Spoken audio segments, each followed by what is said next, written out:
안녕하세요. 구겨진 언론 보도와 가짜뉴스를 바로 펴서 전해드리는 에이스입니다. 오랜만에 영상을 올리게 되었는데요. 오늘은 이런 이야기를 한번 해볼게요. 자랑스러운 대한민국의 부끄러운 대통령 윤석열은 대선 후보 시절에 셀 수 없이 많은 주옥 같은 쓰레기 발언들을 했었죠. 그 수많은 망언들 중에 두 개를 한번 살펴볼게요. 첫 번째, 무식한 삼류 바보들을 데려다가 정치를 해서 나라 경제, 외교, 안보를 전부 망쳐놨다. 두 번째, 대통령이 모든 분야의 전문가일 필요가 없다. 좋은 사람 앉혀놓으면 된다. 이런 말들을 했어요. 그리고 나서 윤석열이 대통령이 되자 어떻게 했나요? 전문가들을 앉혀놓고 좋은 정치를 하고 있나요? 전혀 아니죠. 주요 요직에 전부 검찰 출신의 인사들을 앉혀놓고 검찰공화국을 만들어가는 중입니다. 지금 돌아가는 상황을 여러분 한번 잘 보세요. 금감원, 국정원, 법무부, 그리고 인사정보관리단, 이런 기관의 주요 보직에 전부 검사들이 임명되어 가 있습니다. 금감원은 뭐 하는 곳이죠? 돈의 흐름을 추적할 수가 있고, 국정원은 각종 비밀 정보들을 열람할 수가 있죠. 법무부의 인사정보관리단은 각계 인사들 수천 명, 수만 명의 정보를 열람할 수가 있는 곳이거든요. 지금 돌아가는 상황을 보면 돈과 정보, 인사권과 관련된 주요 요직에 검사들이 들어가 있다라는 겁니다. 이제 1년 지났거든요. 이 검사들의 시대, 검찰공화국이 더 심해질 것입니다. 여러분들에게 한번 제가 질문을 드려볼게요. 여러분들은 대한민국 검찰을 믿으시나요? 검찰이라는 조직이 믿을만하다라고 생각을 하시나요? 저는 절대 못 믿을 조직이다라고 생각을 합니다. 물론 특정한 사건을 예로 들어서 검찰 전체를 싸잡아서 비판하면 안 되겠지만, 과연 이게 특정한 사건의 예인지 구조적인 문제인지 여러분들이 제 이야기를 듣고 한번 판단해 보시기 바랍니다. 제가 검찰을 절대 믿지 않는 이유가 몇 가지가 있는데요. 그 중에 첫 번째 이유를 오늘 한번 나눠볼게요. 바로 전관예우입니다. 이 전관예우에 대해서 이야기를 한번 해볼게요. 과거에 이런 사건들이 있었습니다. 15,600원을 훔친 죄로 징역 3년형을 받은 노숙자. 이 노숙자는 교통사고로 시력까지 잃었다라고 하죠. 근데 15,600원을 훔쳤다고 해서 징역 3년을 받았습니다. 그리고 라면 24개를 훔치고 징역 10개월의 실형을 선고받은 20대의 이야기도 있습니다. 그러면 반면에 이런 사건들은 어떤가요? 호텔 여종업원 성추행, 경비원 폭행, 그리고 대형 로펌 변호사 폭행과 폭언, 각종 기행을 저질렀지만 불기소, 기소 유예. 바로 하나그룹의 삼남 김동선의 이야기죠. 그리고 마약 공급책 또는 마약 투여, 그럼에도 불구하고 불기소 송치받은 남영유업의 외손녀 황하나. 대한민국 헌법 11조 1항에는 모든 국민은 법 앞에 평등하다라고 되어 있지만 현실은 전혀 그렇지가 않죠. 어떤 사람은 생계형 범죄를 짓고 그 내용이 비교적 경미하다라고 해도 엄중한 법의 처벌을 받고 구속되는가 하면, 어떤 사람들은 정말 큰 중범죄를 짓고도 집행유예로 풀려나는 일이 계속해서 반복되고 있습니다. 무전유죄, 유전무죄라는 말이 괜히 나오는 게 아니거든요. 성추행, 폭행, 마약을 했는데도 버젓이 풀려나서 사회생활을 하고, 누구는 생계를 위해 10,000원, 라면을 훔쳐도 감옥에 가야 된다. 과연 이게 공정이고 상식이고 과연 이게 정의로운 사회인가 생각해볼 문제이죠. 법이 과연 공정한가, 이런 의문이 들 수밖에 없어요. 그런데 여러분, 법조문 자체는 공정합니다. 법에는 문제가 없어요. 근데 이 법을 다루는 사람들이 법을 공정하게 적용하지 않으니까 문제가 발생하는 거거든요. 그럼 왜 이런 일이 발생하냐? 그 중심에 바로 전관예우가 있다라는 겁니다. 전관예우는 말 그대로 전직 관리에 대한 예우거든요. 법조계에서 이 전관예우는 판사나 검사로 재직을 하다가 변호사로 개업한 사람이 이 처음 맡은 소송에 대해서 유리한 판결을 내리는 특혜를 말합니다. 그만둔 판사나 검사의 자리를 당연히 그 후배들이 맡게 되겠죠. 그럼 일정 기간 동안 그 후배들은 선배에 대한 예우를 해주는 관례가 있다라고 해요. 시작은 아름다운 선후배의 우정에서 비롯되었는지는 모르겠지만, 오랜 시간이 지나는 동안 이 전관예우는 돈과 권력을 이용한 부당한 사법거리로 변질이 되었다라는 것이죠. 심지어 모든 국민은 법 앞에 평등하다라는 이 기본적인 헌법 정신마저 파괴하는 1등 공신이 되어버렸습니다. 지난 김대중 정부, 노무현 정부, 문재인 정부에서 이 사법개혁, 검찰을 개혁하려고 시도를 했지만 정말 많은 노력을 했죠. 근데 이 검찰의 엄청난 반대에 부딪혔거든요. 검찰이나 사법부가 이렇게 개혁에 반대하는 큰 이유 중에 하나가 바로 이 전관예우 때문이다. 그리고 이 핵심은 결국은 뭐로 귀결되냐? 돈 문제로 귀결된다라는 것이죠. 판사나 검사들은 이 내부자들의 이야기에 의하면 공직 생활을 일종의 국가를 위한 봉사라고 생각을 한대요. 자신들이 나라를 위해서 봉사한다. 그리고 퇴직 후에 로펌이나 대기업 자문 변호사로 들어가서 전관 변호사로 활동을 하는 거죠.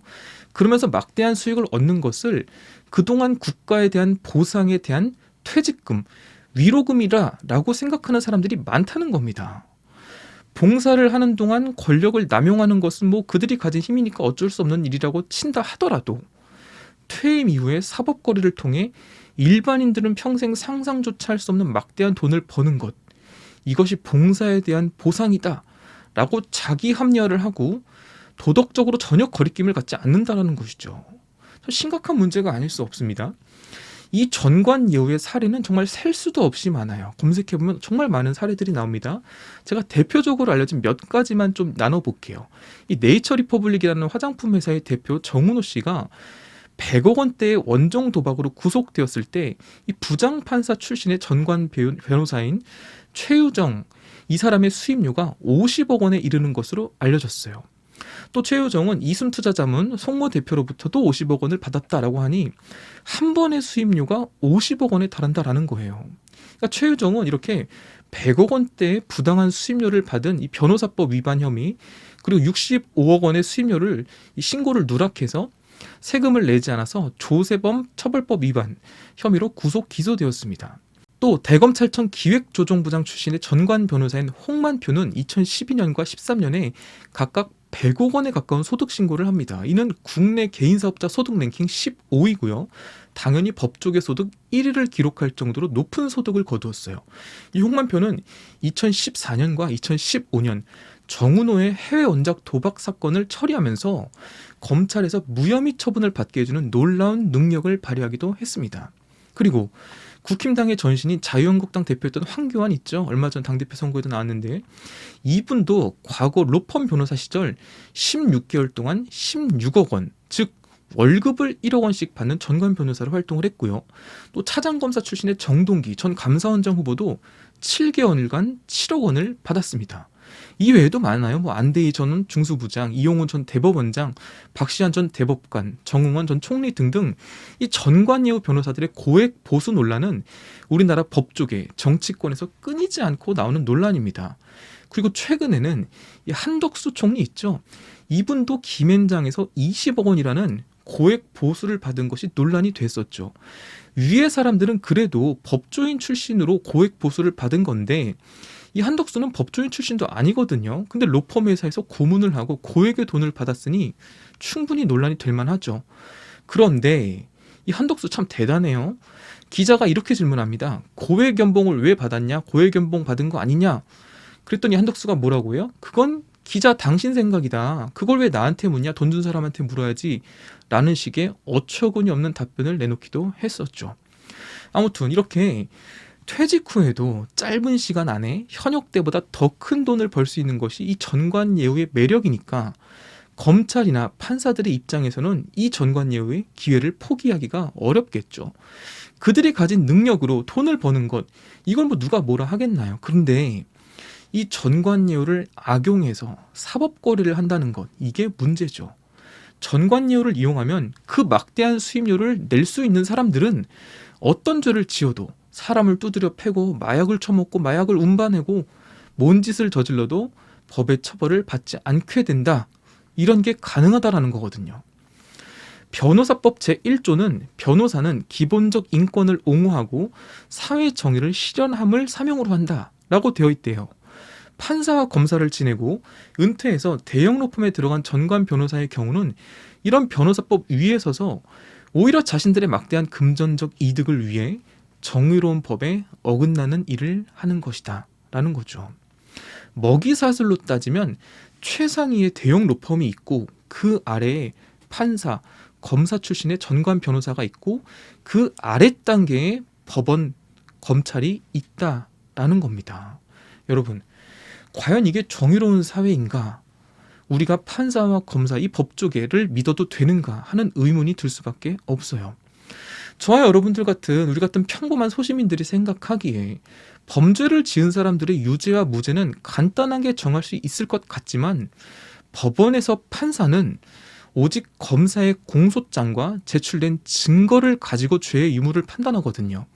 아무리 죄가 명확하게 보인다라고 해도 검사가 공소장을 허술하게 쓰거나 명확한 증거를 제시하지 않으면 무죄가 나올 수도 있다는 이야기입니다. 그 대표적인 사례가 윤석열 장모 사건이죠. 윤석열의 장모는 부당하게 건강보험료 20억 원을 챙긴 혐의를 받고 재판에 넘겨졌어요. 같은 짓을 벌인 동업자들은 이미 3년 전에 유죄가 나왔습니다. 일반인들의 상식으로는 윤석열의 장모도 당연히 유죄가 나와야죠. 그게 정의이고 그게 공정이잖아요.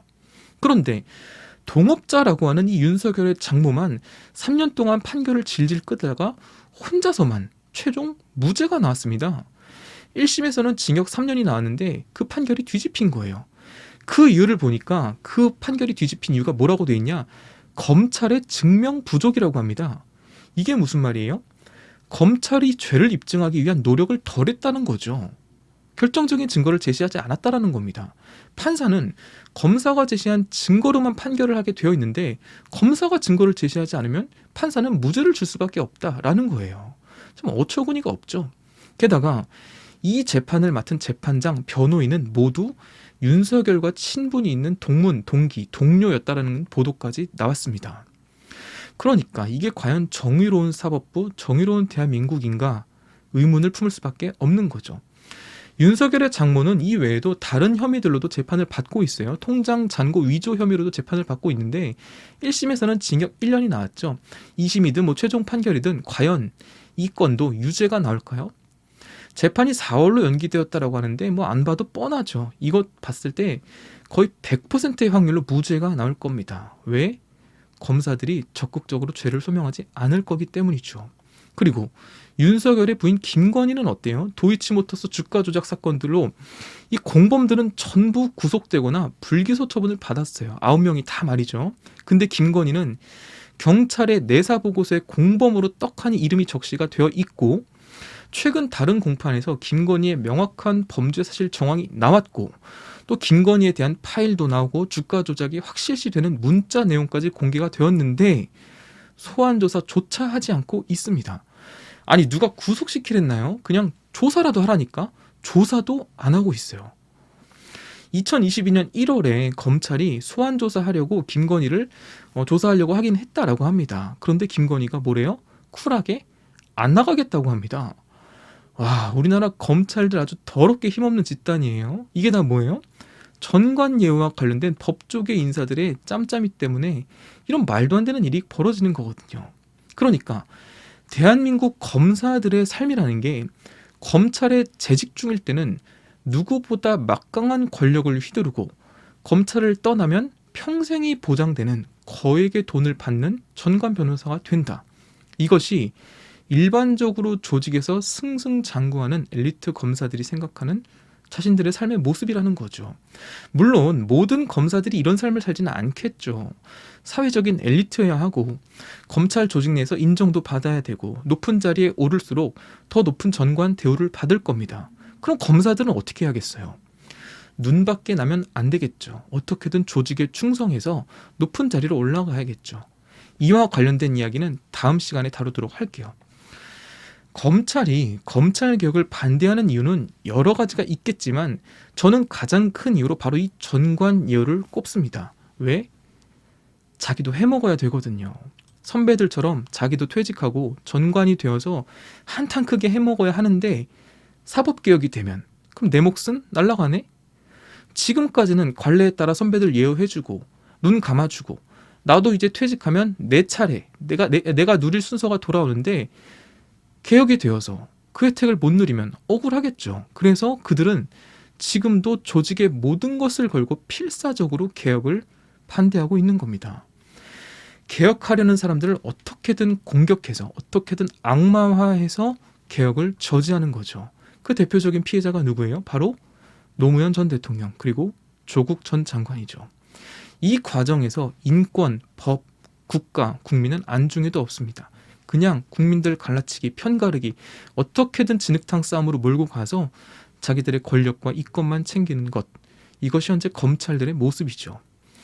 조국 전 장관을 욕하는 사람들, 노무현 전 대통령을 욕하는 사람들, 물론 그들의 주장도 알고 있습니다. 저도 그들의 모든 것이 다 깨끗하고 잘했다, 투명하다라고 주장하는 게 아니에요. 근데 그들의 개인 비리와 논란들에 초점을 두지 말고 이런 큰 그림을 한번 보시라고요.